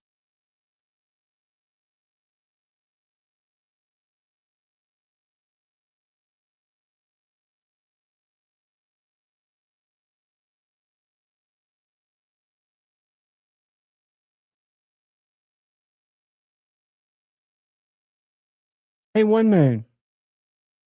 What is an enigmas? Is that a type of fungi, or is that a another type of plant. Not pulling up.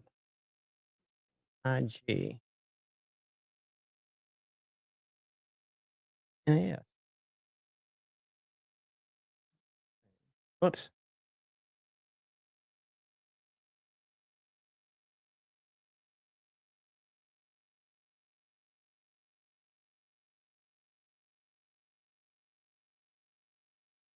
Let's do this. Let's go.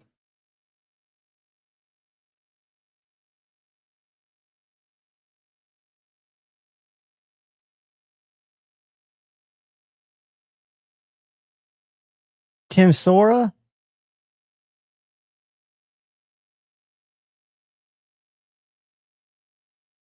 See what one man said. Mushrooms. Okay, gotcha. I'm looking at something different. See, I've only been in the South exposed to the large Cubanists. But I know out west, everything that I used to read in my hunting guides, that's where the potents live. And they actually have one called potent psilocybin. Edible mushroom. That's not. Ah. Here's a article from Wired. What these mycologists are doing. Holy shit. All right, I'm not going to read that right now, but those are in here. Holy shit.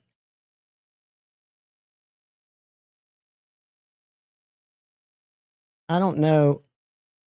I need to look at this. It looks like scrambled eggs. Yeah, they luckily grow on a this article.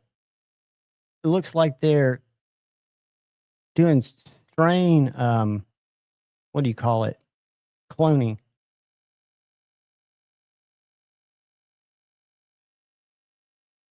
They're cultivating, they're having huge alkaloid increases.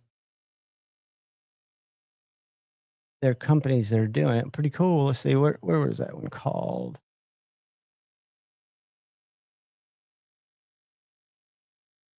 There's a destination.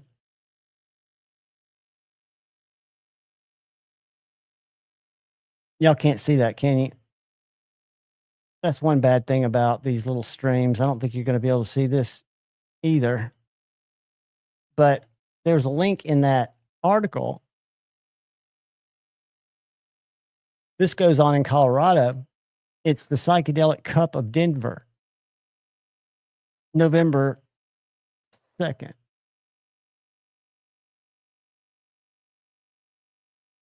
And they eat these genetically engineered mushrooms. How much is a ticket?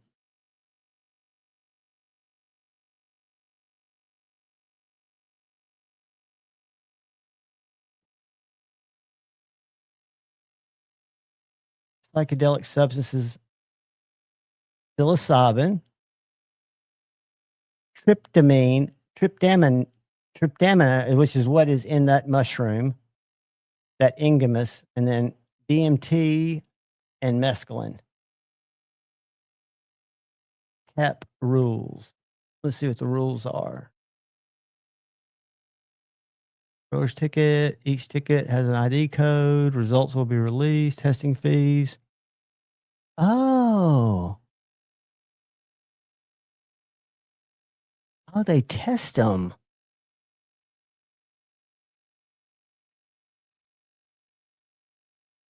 I should have never left Colorado. I was happy in Boulder. Damn girl was out there with me. God, she ruined it for me.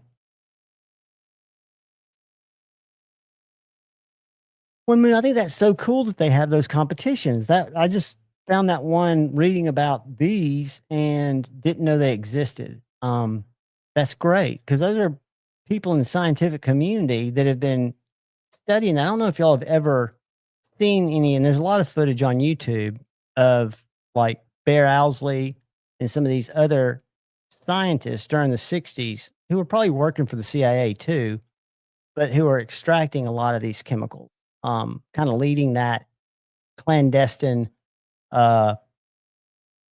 marketplace, if you will, as it were. But these were not dumb people. These were not loopy, wacky people. Now they got wacky, but they were also this.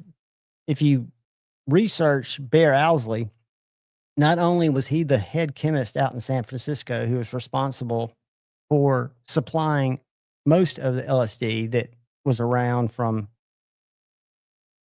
76 to 95. But he also, I don't know if y'all, most of you don't like the Grateful Dead, but there was a time when they had a PA system called the Wall of Sound. It was the loudest PA system for any live band, and it was huge. It took, the reason they quit touring with it is it took too much money and too many trucks. They had 2 of them that they had to carry across the country.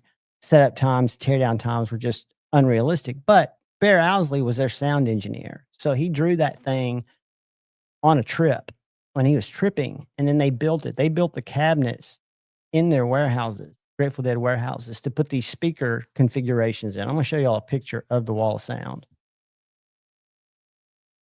And it kind of takes me back to my NASA scientist guy who thinks on an entire different plane than I do. This is going to show a picture. Let's go to images.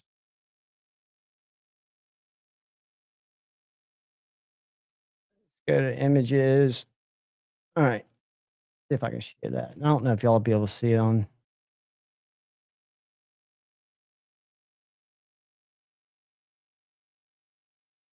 But that's the Wall of Sound right there.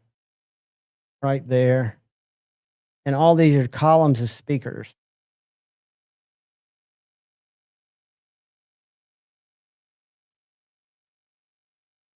Yeah.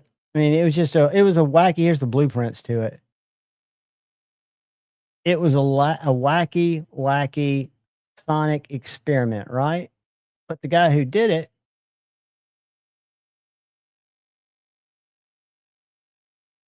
I don't want you verifying my device. Get out of there.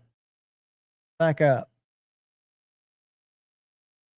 Let's go back and share this guy. This guy's got a model of it. This is not the guy, but I'm going to go back to Google. And so this guy has evidently built a model of it, a working model. But that's the mic stand. That's an amp. That's a piano. It shows you how massive it was. And they set it up and tore it down every night. So if we go back to Google, stop sharing and start sharing again. Oh, show more. All right, I'm going to read to you kids because I know I could put on my deeper voice. Or I could put on my lower voice and I could read to you. Anyway, we'll put on our regular voice. And we'll read to you. So, the Grateful Dead's Wall of Sound was a massive revolutionary sound reinforcement system designed in 1973, featuring 6 independent blah, blah, blah, powered by 48 Macintosh MC 2300 amps, delivering 28,800 watts of power. It was designed by Owsley Bear Stanley, aimed to create a distortion-free sound system that could also serve as its own monitoring system. It was the largest at 100 feet wide, yada, yada, yada. But when we learn more about Bear Owsley, because there's a link right by his name. Let's see what happens when we click on that link. All right, let's do this. Let's go Owsley, Bear, Stanley, chemist.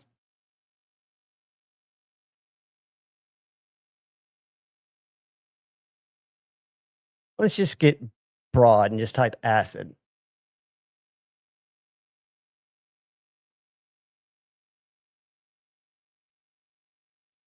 Augustus Owsley Stanley.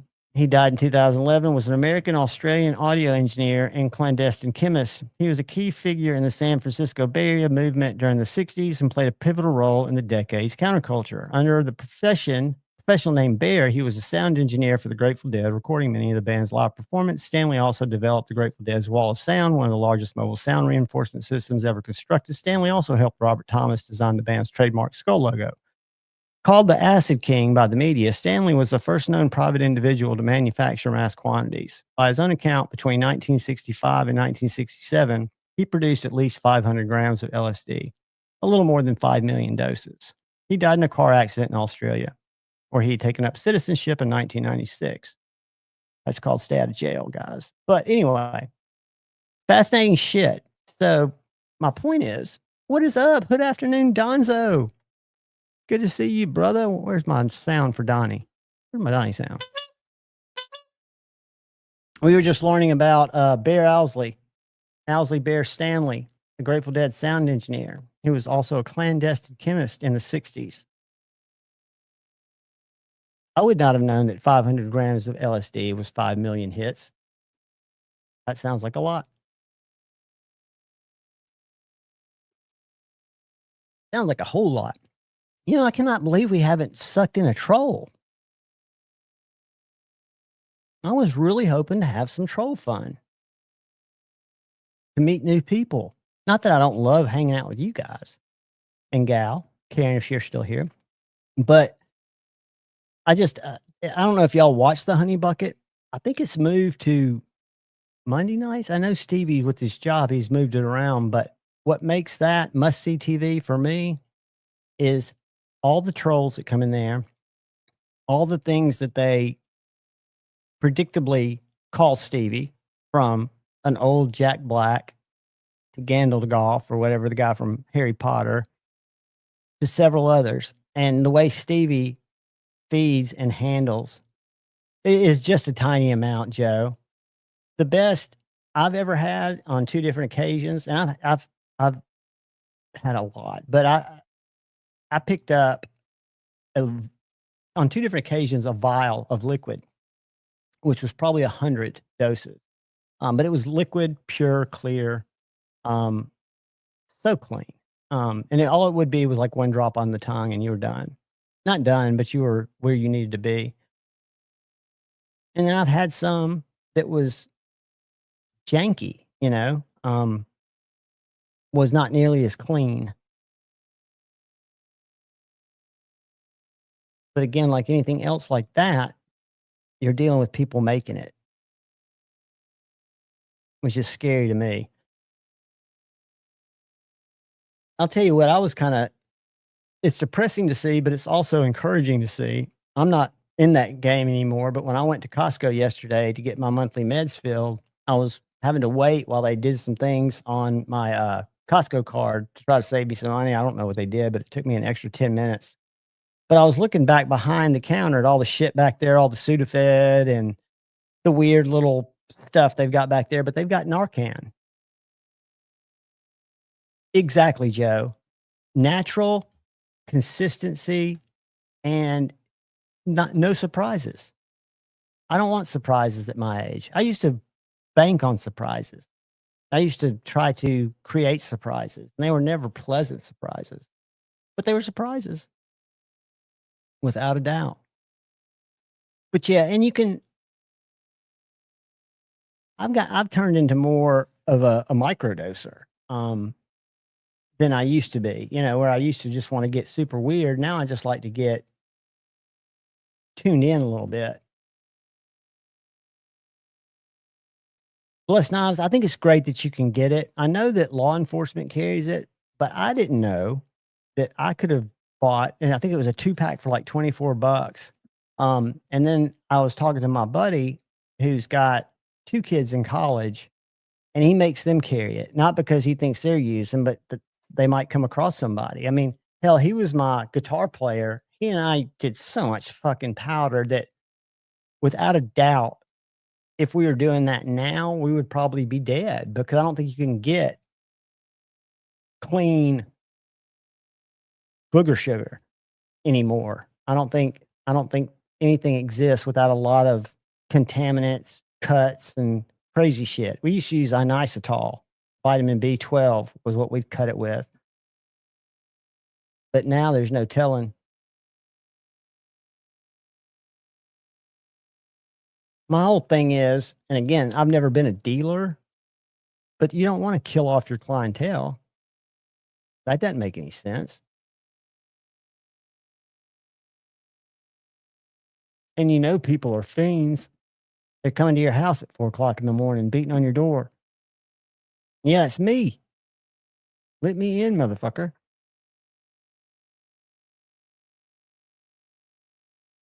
I feel bad for him too, dude, for a lot of different reasons. Social media, we were talking about it last night, and Kyle was spot on. I know I've got a 24-year-old daughter who lived her whole life based on other people's feeds and how they felt or how they were portraying themselves feel.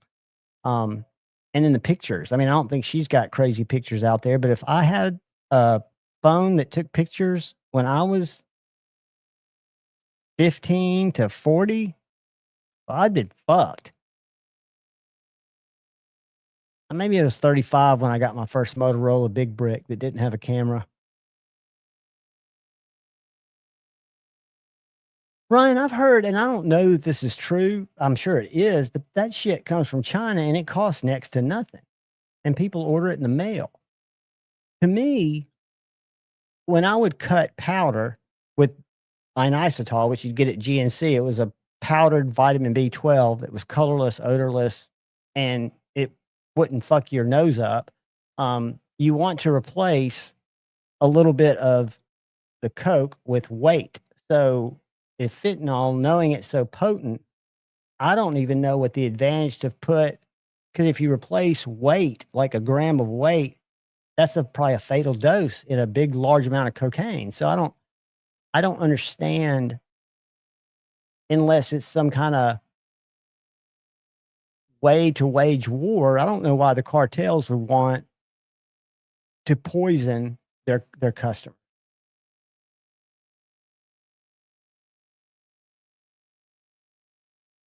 Oh yeah, in the old days, the guy, and that was not a good thing, but the guy that I had access to, it would come off of a solid piece, come off of whatever was left from the key that he was just chipping off of, and it was coming from West Palm Beach. No, bless. What I was doing, I don't consider it a dealer when you. Now, what I would do is I would buy ounces and keep an 8-ball. But those were just for buddies that I was partying with. I would never step on it to where it was no good, because I was getting, like I said, probably as pure as you could get in the 80s. And it was rock. Chunks of yellow, silvery. I'm having a shit reflex just thinking about it. What was it, Rick James? Cocaine's a one powerful drug. Because I was trying to break out a little extra for me, bless.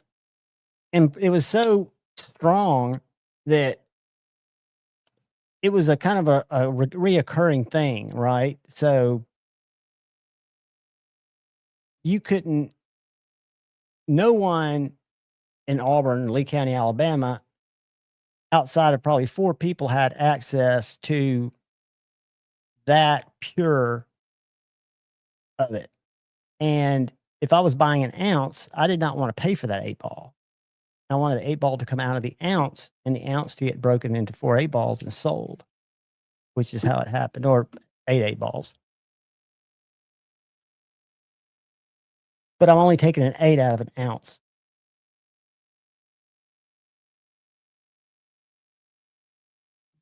Do less at once?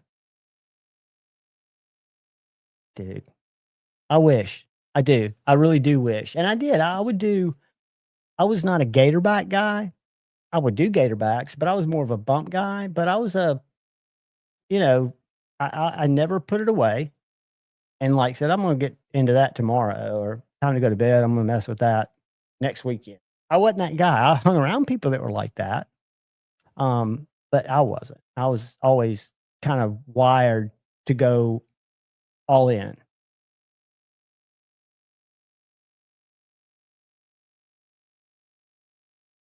Joe, it almost needs to be cut, to be honest with you. Um, but it's clean. I mean, I'll say that. I think no, you're missing it, Bless. I'm taking the the what looked like a softball, okay? Because it was solid. It was not powder. It was solid before I had to do a little bit of breaking it down. And I would take 3.5, 4 G's out of that solid, and it would go in my pocket or my bag. And then I would make up for that with the inositol mixed out through the entire, and it was still the best you could get around Auburn. I mean, there was not much step on it at all. And I was rolling dirty, so it was a win-win. Didn't get a lot of sleep. My grades suffered, but I sucked it up.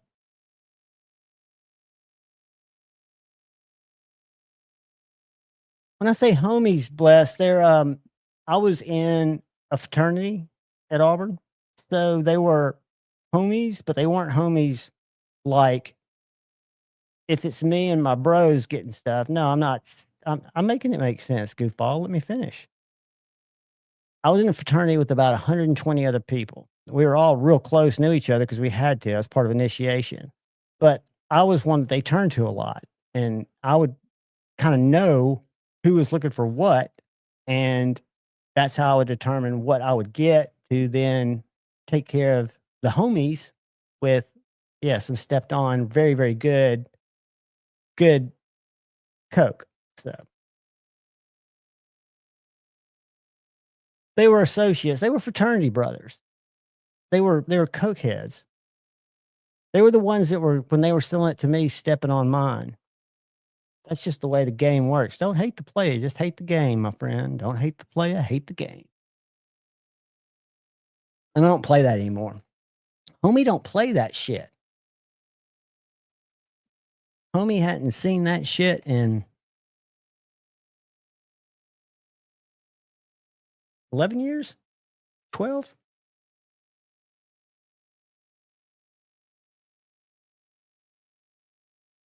One Moon, not, I did not have that, but I've had plenty of them die in my vicinity, like when I was there in the same house. We had a buddy of mine who had lost his leg in a car wreck. I didn't understand that that puts more strain on your heart, but when he was 16 and he was about 21, and he was one of the guys that was one of my connects. He had one leg, he'd lost up at the hip, and he blew his heart up or had a heart attack, died right there when we were all yakking it up. Went to the hospital and was pronounced dead, I guess. Yeah, but that's why I think Narcan and people's awareness, even somebody like my daughter, because my daughter in high school had a boyfriend who I really liked, and I was flipped out because we found out he was smoking heroin. I didn't know that heroin was around. I never saw it when I was a kid. I was never exposed to it. Paul Mills, what's up, brother? Did you get the notification, Paul? I stayed away from it. I stayed away from it, dude. I say that. I knew heroin was scary. I did get addicted for 13 years to the equivalent. And it was the first time that drugs were doing me. I was not doing the drugs. It was, I knew 8 or 9 years before I was able to quit that I was addicted. And that was scary shit.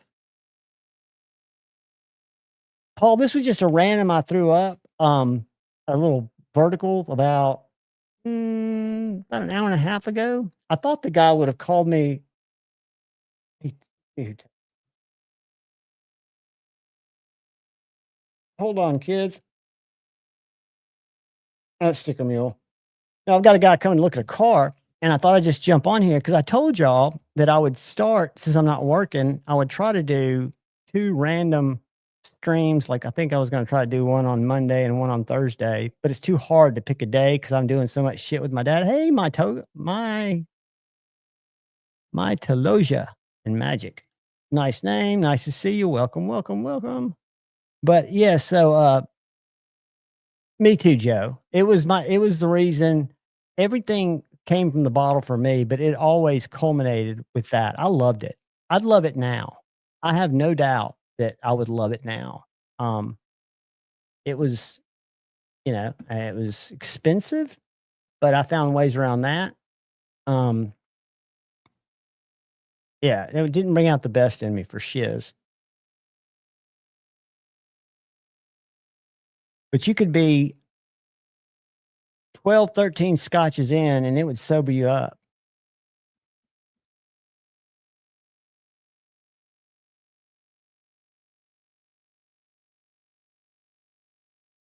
I'm so glad I didn't. And my pain pill addiction kind of started innocently. It wasn't from being prescribed. It was when my daughter was being born. And my ex was had a really, really hard labor, and she had a friend that was up there with us in the delivery room.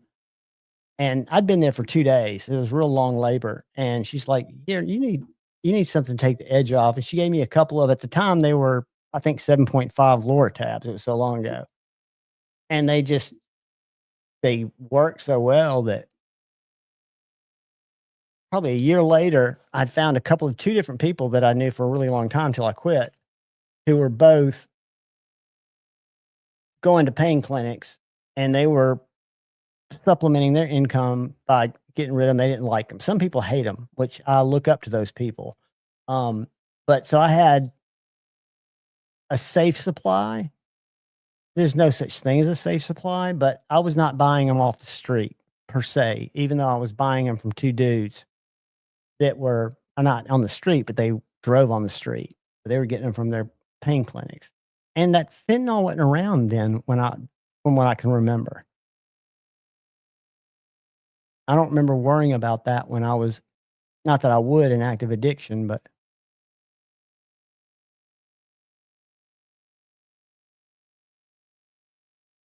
yeah, and for years I dabbled it with them because they work. They're great if you don't let them build up a tolerance. Because I think I've told you guys, I use kratom, which is a natural herb that comes from God knows where. It's powder. I don't buy the extracts or any of the things like that.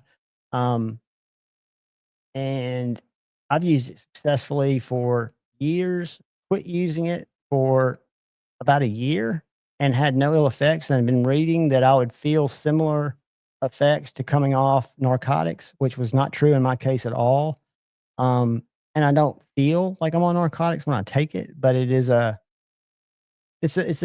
if any of y'all are dealing with pain medication, whether you're taking it because you go to a pain clinic or you're taking it because, like me, you were, you were into it. And you've probably tried kratom and it didn't work, but it's all about finding your sweet spot. What is your sweet spot for the strain that you've come up with? And it's how I kicked a 13 pill a day habit. I know that's how other friends of ours that were legitimately prescribed a lot of those meds got off of them. Plenty of natural things are very toxic and deadly. I totally agree. It's not necessarily better or healthier, but I can guarantee you, even if it's got crazy shit in it, which it doesn't, because this stuff's all has to be lab tested, and it's just Jonas speciosa is the name of the plant, but it's not necessarily better. But I can tell you that Narcans taken as prescribed are probably fine. But when you're abusing something like that with that much acetaminophen in it, it's not the codeine or the narcotic that's going to kill you. It's the acetaminophen that's going to make your liver fail.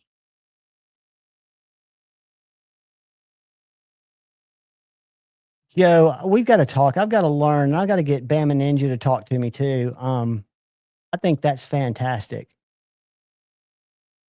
I got a guy, but all you can get here in Alabama is the Delta 8, Delta 9, shit like that. I don't fuck with that. I just like flour.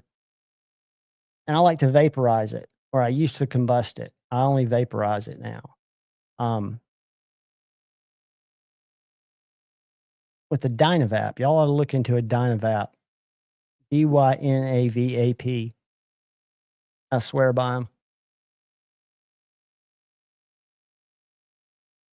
But a lot of people I know who I've talked to have not had good success with Kratom, have not ever found it to be effective for them. But there's different vendors, different quality of Kratom, and then there are 3 different types depending on when it was harvested.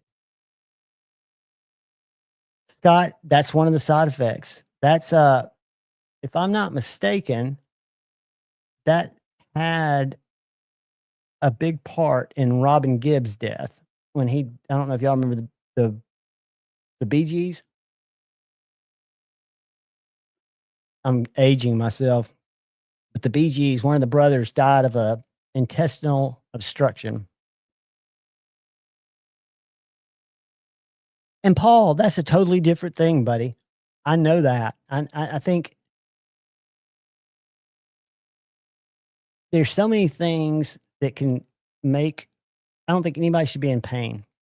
I don't think anybody should be in, I think if there are ways to minimize people's mental struggles, I think it's encouraging to see new medicines, new plants being tried out with great effect. I think that's great. But yeah, that I think I know a lot of people who not just get bad constipation, but get very nauseous when they take them. Elvis was impacted, Joe. You're exactly right. And we know what he was all up to. What's up, Scott? How are you, dude? We're talking just about wild shit. Good to see you, buddy.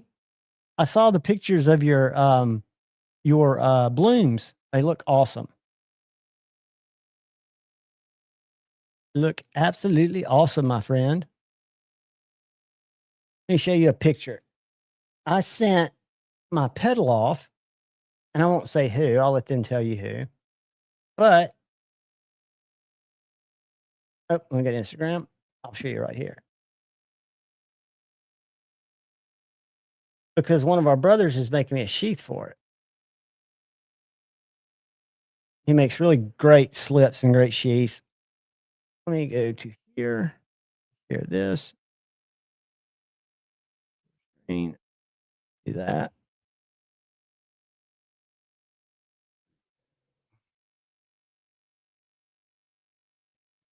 Why does it always pull up my personal?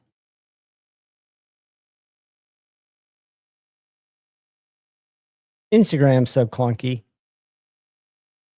So clunky. All right.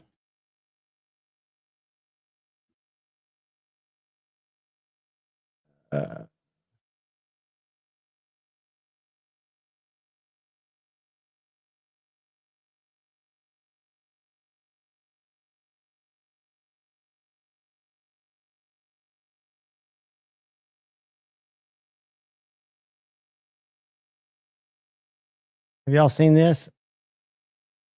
Can y'all see that? I don't know how tiny that is on that. That's the Kubi Bloom. Go to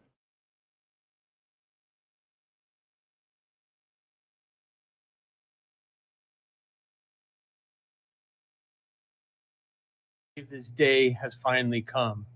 But look what I just got in today. This is the Kubi Bloom, designed by me, Aries EDC. This finally came in today. This has been months of work, months of trying to be patient, which I'm really not good at. But Kubi absolutely knocked it out of the park. Taco Sheath is absolutely. Nope, I absolutely hit the wrong button. Damn it. That is an awesome little knife. Absolutely gorgeous, Scott. I love seeing little knives take off. I don't know why I'm so jacked on fixed blades. I just love them. Absolutely love them. And I've actually started to like them a little bit larger. I got these in last week, but I couldn't show them till yesterday. I was kind of encouraged to see these. Are y'all familiar with the Kaiser Drop Bear? This is a bear fixie, and it's about an inch shorter than the drop bear. It's about, I want to say 6 inches.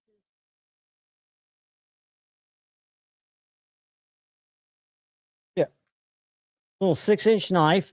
You can get it in a drop point in D2. You can get it in a clip point in AEBL. You can get it in a sheep's foot in AEBL.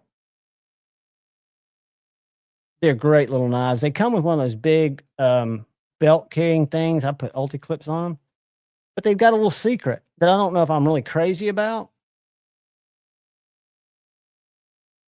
See that?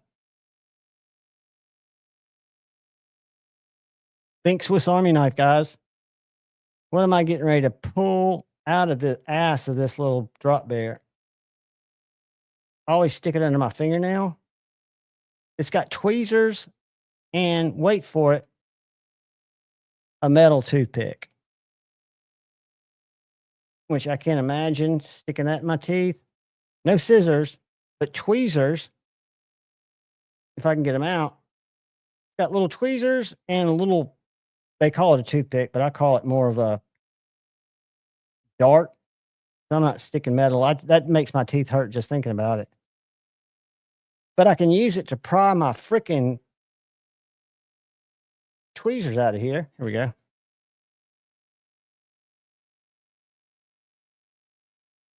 So they just, I didn't even know they were there when I was playing with it at first. See the little holes in there? And then you just stick one in one side and one in the other. But it's thin. I mean, I've seen the Vosteed mink. I was a big fan of it. It was a little big. I've seen Scott's Custom Bloom, which is a great size. So I'm sure the Kubi is going to be a great size. But I've not seen one. I've got that Boker Barlow BFF, which is a little pocket dropper, a great little knife. And these little guys are about that size. I'm saying, let's see if it's,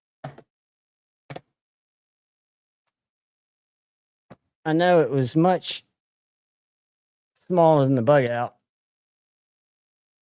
It's smaller than the mini bug out.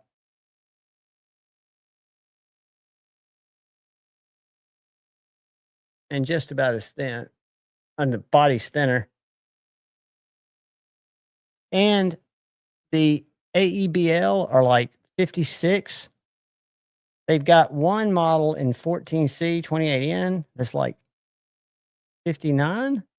And then they've got the D2 for 46. Really cool little knives. And I was looking the other day. I didn't buy it, but I don't go to knife websites as much as I used to. But did y'all know that there was a VV slip joint? Take care, Scott. Keep grinding, brother. You're killing it.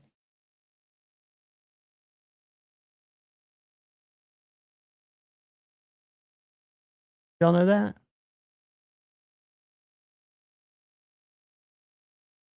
It's fact. But yeah, I'd like to see more people doing small knives, small fixed blades. Small folders are great, and this is a great little knife. But I've got a lot of small folders, like even my minis, like my mini, my little mini Sweeney that I just love. It's just smaller than I carry on the regular. I tend to carry, even though I'm a small dude, I carry a bigger knife. This isn't big for most of y'all, but for me, that's a pretty good sized knife. I don't own a pair of 3. I had one. For some reason, I did not like it. I thought I'd love it, but I didn't like it really at all. I've got 3 pair of 2s, and I just ordered a set of AWT scales for this one. This is my S110V. It's never been sharpened. I've had it. It's the second Spyderco I bought when I got back into collecting knives. I bought a Dragonfly first. This is my first over $100 knife. I want to say this was $190 in Blurple when I got it, S110V, which is like 3.5 years ago. But I fell in love with the size and the shape, even as I've gotten into going with nicer knives. I've traded brother OCD for EDC, some cash and a knife for this sheep's foot, which is a CTS XHP, the Cutlery Shop exclusive. It's one of his Spyderco. What's it called? Club? I mean, he's in the Spyderco Buyers Club or whatever, where he gets one of everything. God knows how much that costs, but he sells a lot of them. But I think everything they put out, he gets. But I'm really interested to try the AWT scales, because one of the first sets of scales that I put on were on my Adamus, just because I didn't like the holes. So that's my Benchmade Adamus with aluminum sniper gray scales on it. The knife that bit me the worst.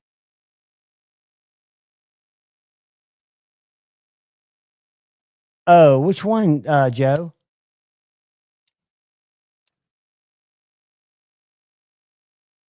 Paul, do you have his number on it, or do you have somebody else's? Because there are a lot out there with number I want to say 16. Yeah, there are a lot of them with number. This is the CTS XHP one. And then my Tanto that's in my pocket, I don't know this is just S30V. I didn't know they did a Tanto. I thought they just did it for Blade HQ, but obviously not. This is just I traded Keith the Knife Freak, was it? I think I traded Keith the Knife Freak, or bought this from Keith the Knife Freak.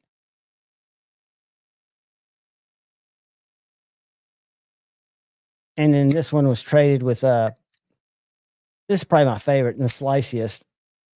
Looks kind of funky,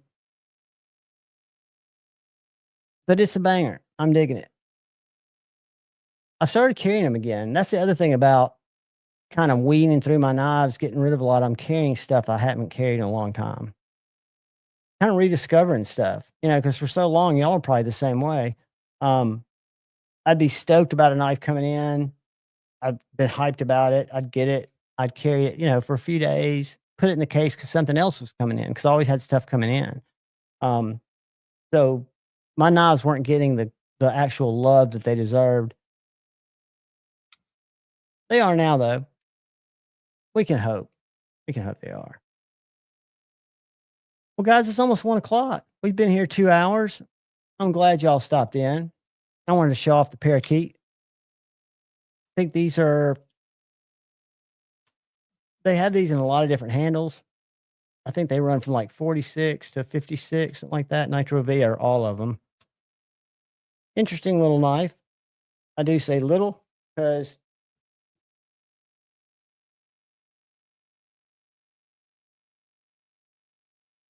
we'll look at it next to the Mini 940, the 945.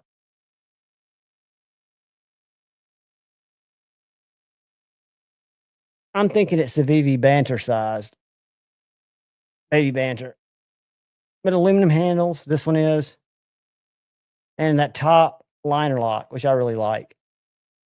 I really dig it. But guys, I love y'all. I might jump on here again this week. You never know. Might not, but I definitely will be here Friday night. And we will have a giveaway Friday night for some TS Prof sweet lamps. They are bangers. Let me show them to you. And we will have a visit from brother Jason Grant, who's also got a giveaway he wants to do on the channel Friday night. So that should be cool. I haven't seen him in a while. Let me show you these clamps.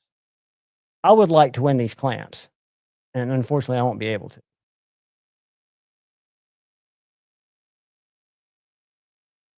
They're the ones like Kyle uses. When Kyle's on, he's got these guys here. Mine have screws on them. So I have to screw mine down. These you just pop up, you rotate them, and you screw them and stick them down. So you don't have to use any tools. And so we're giving away a set of those, and then Jason's going to come give away a knife. It's going to be a blast. I hope all you guys come hang out with me Friday night. We won't do anything super early, so I know there are other lives that go on for a while.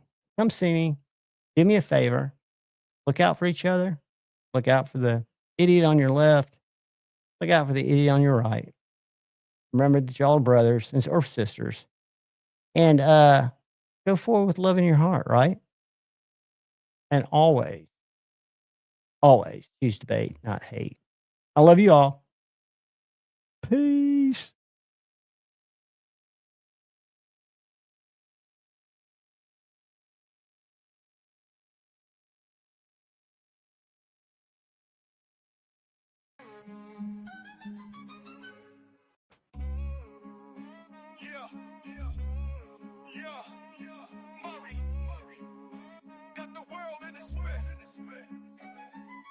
Blades in my hand, got the world in a spin. Javon's knife flicks, let the show begin. Every move sharp like the edge I hold. Stories untold, sharper than gold. Flick life, twist life, every frame tight. Knives on the screen, cutting through the night. Subscribers piling up like stacks on stacks. Javon's in the zone, ain't no turning back.